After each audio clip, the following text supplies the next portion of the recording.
The reception and gallery talk for Mary Hafley and Ann Lovett's collection of art entitled Residuum was held on October 22, 2012 at the Fine Arts Gallery at Westchester Community College.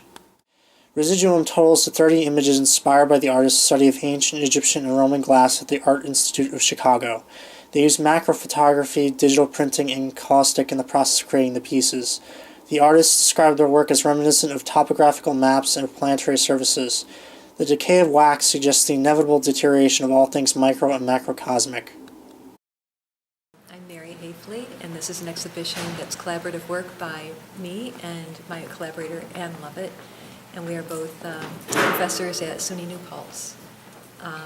We started this work about 6 years ago, and we were looking for a project to do together, and I'm a painter and somebody who's very involved in drawing, and Anne is a photographer. That's what her background is. Decay and loss comes directly from the fact that these pieces of glass are actually decaying, and that's what makes them beautiful.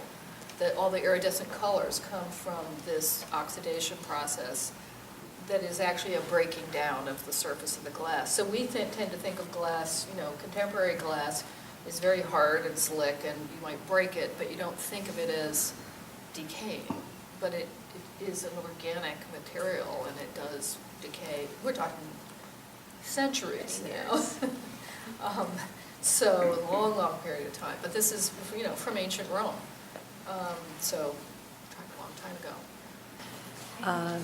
We came together over this idea that we would go photograph some works of ancient glass in the collection of the Art Institute of Chicago, because we're both interested in the beautiful surfaces that this glass has. And so these works start with photography, and to that we've added the method of encaustic, which is a wax process that involves a wax medium that's very hot and that you pour onto the surface of the work. And as we started looking at the images, we noticed that they reminded us of different things, and some of those have to do with mapping.